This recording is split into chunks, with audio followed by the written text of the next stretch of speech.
It's important that staff and students are kept away from activities or areas that could harm them.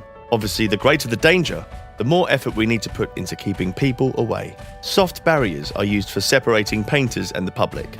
Heavyweight barriers are used for construction work. If you are painting a corridor or working in a small electrical cupboard, then you can use lightweight barriers to direct people around where you are working. Full-on construction projects require either full-on wooden hoarding or full hearers fencing, double clips, guards over the clips, and green mesh. Keep tools and equipment secure and tidy things away if you are leaving your work area. Please don't use homemade signs. You should use official signs with the correct warning symbols.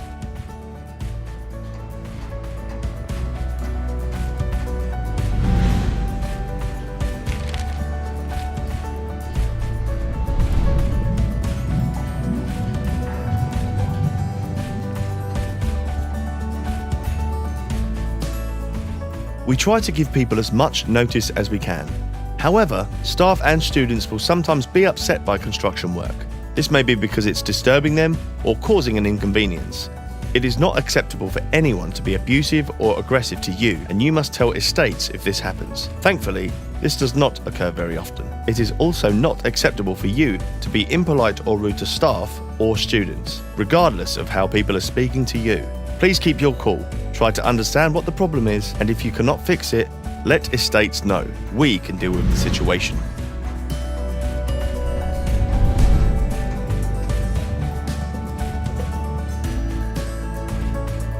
Please help us to create a professional image of our industry and our university. Don't drink alcohol on site. Do not work in shorts or sleeveless tops, and please keep contractors' passes on you at all times.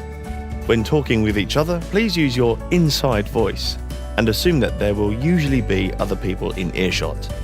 Any discriminatory language will result in your permanent removal from the site.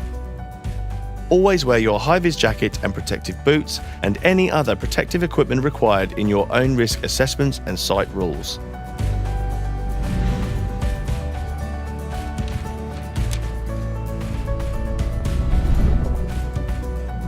No radios are permitted for use on site.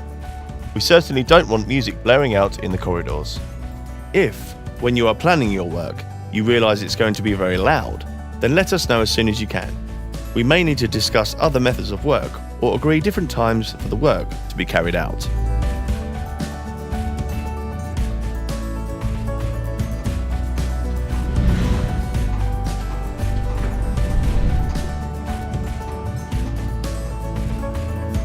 If you are injured and need first aid, and your own first aider is not available, you can contact one of the UWE first aiders. These are displayed on first aider notices around the campuses.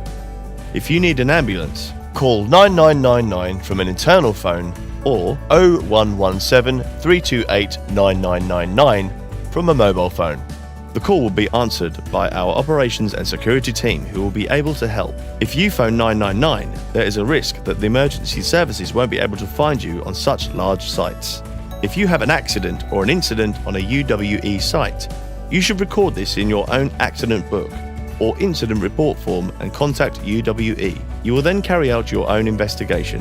Please provide copies of these documents to UWE estates. If the incident harms or affects UWE staff, students or property, then the contractor must notify UWE estates immediately. We will work with you to complete a UWE incident report. In this case, the UWE safety team will lead any investigation and will work with the safety representative to establish the root causes. Works may be required to stop until we are sure it is safe to continue.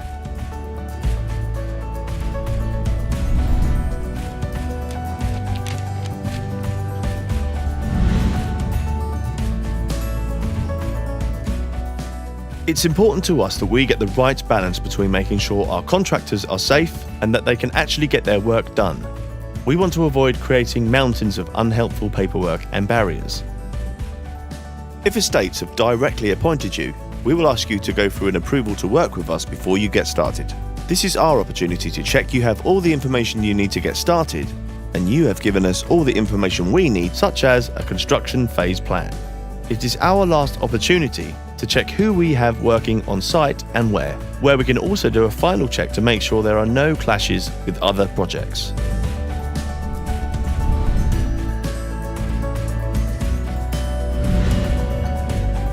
Higher education sites have a number of higher risk areas which you won't encounter in other sites.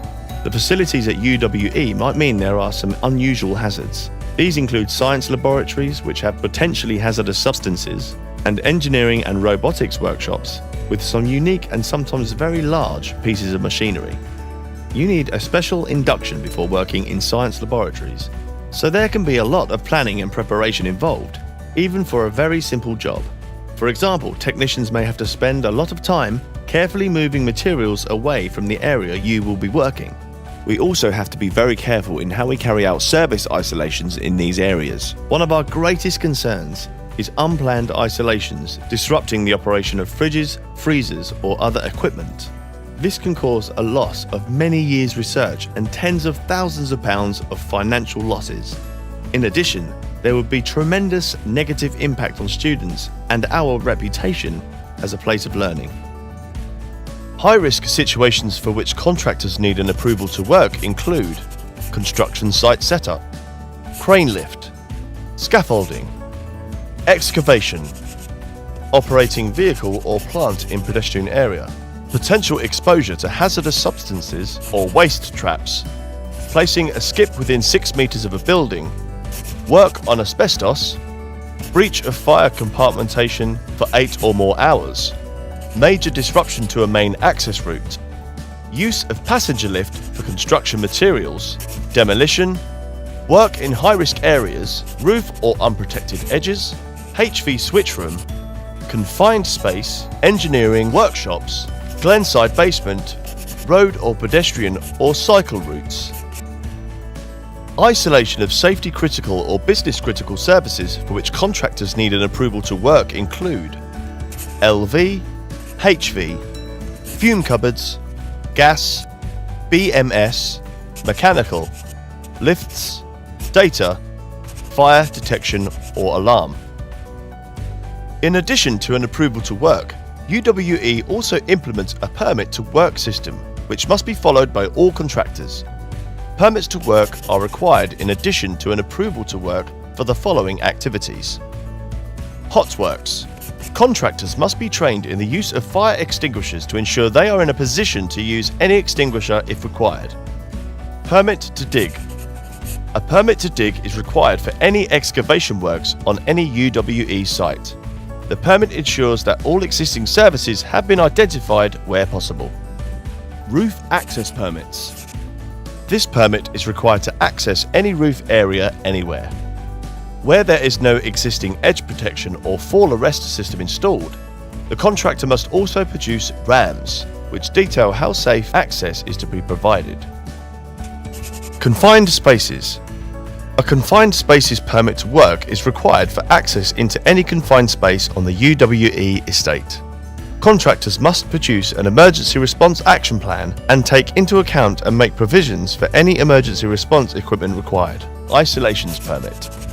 Isolations to any existing services within UWE, such as electrical, water, gas, fire alarm, etc., services must be reinstated following the completion of any works.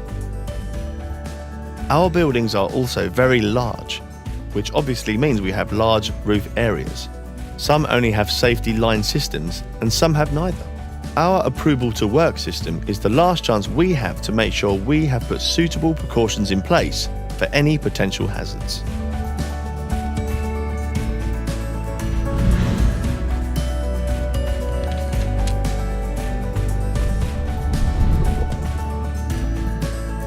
The UWE campuses were built and refurbished in the years when asbestos-containing materials were commonly used. We therefore have asbestos in many of our buildings which were built before 2000. Some of the common uses of asbestos in our estate include asbestos insulating board shadow battens, AIB fire breaks, rope around some doors and windows, beading in some windows, and Artex. Thankfully, we have never found any of the highest risk products such as sprayed asbestos or loose fill asbestos. We will provide you with information about known asbestos in your work areas. Depending on what you are doing for us, you may see asbestos information on the works request sheet. We may give you access to our online portal, or we may give you the register itself. If we had to commission an asbestos survey for the project, we will give you the report. You will also see that UWE uses asbestos labels. All contractors working at UWE must have UKATA accredited training. UWE policy is to only allow licensed contractors to work on asbestos.